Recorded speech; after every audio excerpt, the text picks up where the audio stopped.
Ladies and gentlemen, welcome back to the Gone Wild live clips and podcast. Today we are talking about micromanagement on catering platforms. So in a recent live stream with my Gone Wild co-host Budsoda, we talked a little bit about how we wanted to see some of the overall policy changes that we would like in the gig economy. One of the things that came up was the concept of micromanagement and how being late has affected the mindsets on these platforms. So in this video, we are presenting a clip from the Gone Wild live stream about some of the things we have seen with micromanagement on these platforms, how it actually is for gig workers on these apps, and everything in between. But before we do that, let's go over a quick disclaimer. The content of this video does not contain, is never intended to be, legal, business, financial, tax, or health advice of any kind. This video is for entertainment purposes only. It is advised that you conduct your own research and consult qualified professionals before applying anything you find online. I also want to be clear that everything that we go over on any of the Gone Wild clips and podcasts is very market to market and case by case. What applies to me and my market, Budsoda's market, or any of the markets that are discussed throughout our videos and live streams may not apply to you. So with that said, enjoy the clip. I just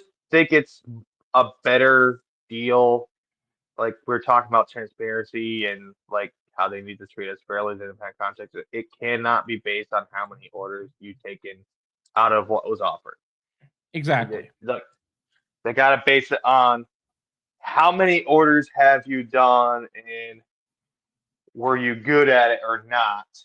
I know that customer ratings can be a little subjective, but basically there's other stats you can get rated on, like were you communicative and stuff like this.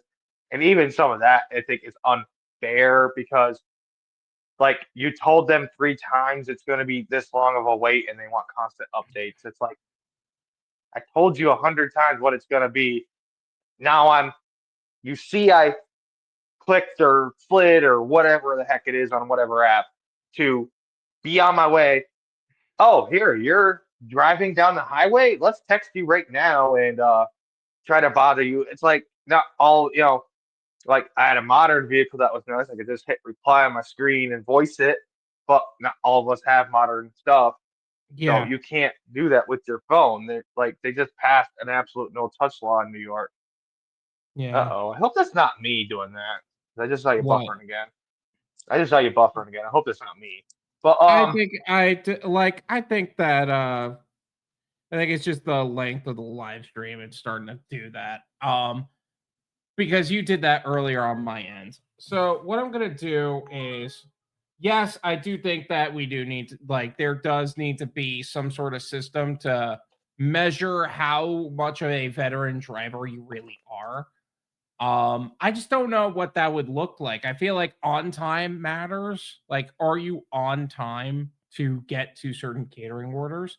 Are you going right away? Are you like, I know that sometimes there are things outside of your control. And when there are things outside of your control, are you messaging your dispatch team like that? Like, if you're not like, there's only so much you could do, right? Like, you can't control traffic.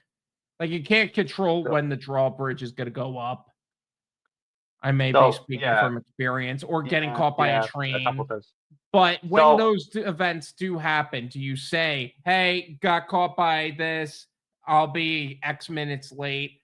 And how accurate is that? Like, are you telling them that there were 5 minutes and then you're 20 minutes late, or is that an actual estimate? Because yeah, I had a situation not too long ago.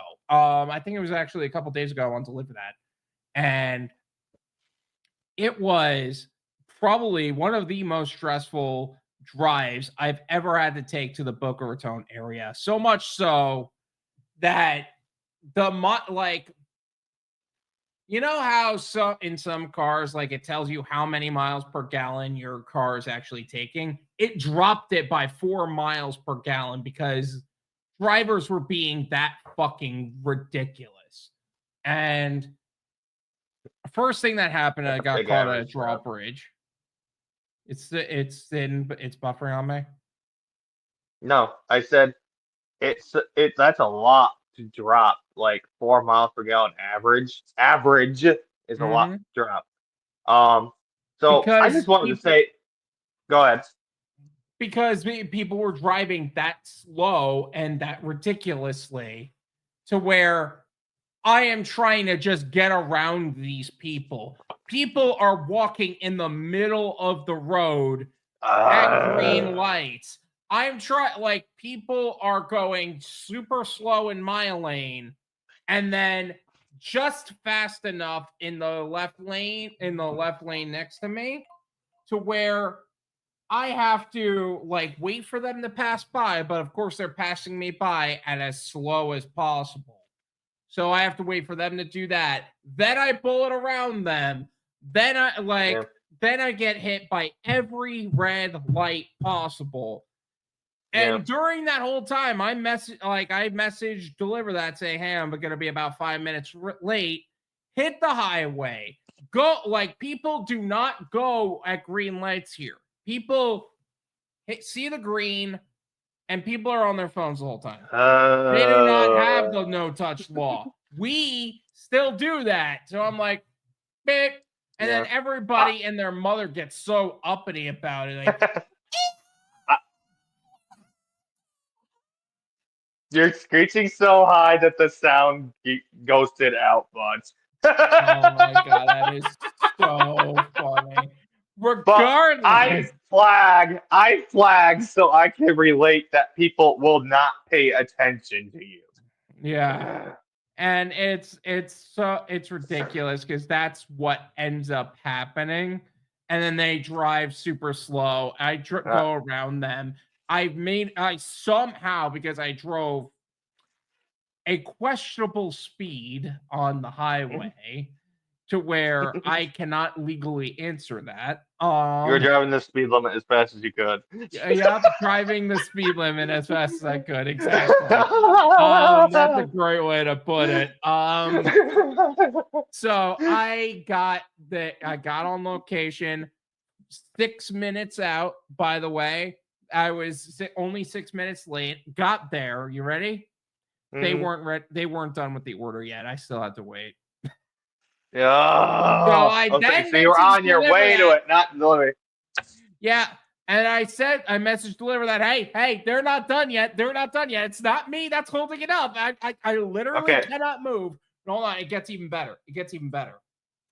I get the order, get everything packed up, get all set, get the signature, boom, drive on the way there 5 minutes early to the drop off. Of course. Yeah. I've done that 100 times. And get one final point. Get to the actual unit to where I need it delivered to. Hey, can you wait 2 minutes? The leadership meeting hasn't finished yet, and we still need to let that finish. Immediately message Deliver That saying, hey, they need me to wait 2 minutes. Not me. It's not me. I promise. Yeah. So what a lot of people do is take a picture of like the literal catering bags or the food at the restaurant and just upload that and say it's delivered. Because that's what these apps want these days. Screenshot everything. We had to discuss them last week, I think. But make sure to check out our Patreon for our full live stream replays, exclusive clips I can't post on YouTube, and access valuable benefits and resources for gig workers and self-employed individuals of all kinds. Thank you guys so much for watching, and until next time. By the way, make sure you join us for the Driven Wyld live stream, and you could be part of the conversation too. We're looking forward to seeing you there. Driven was the only way for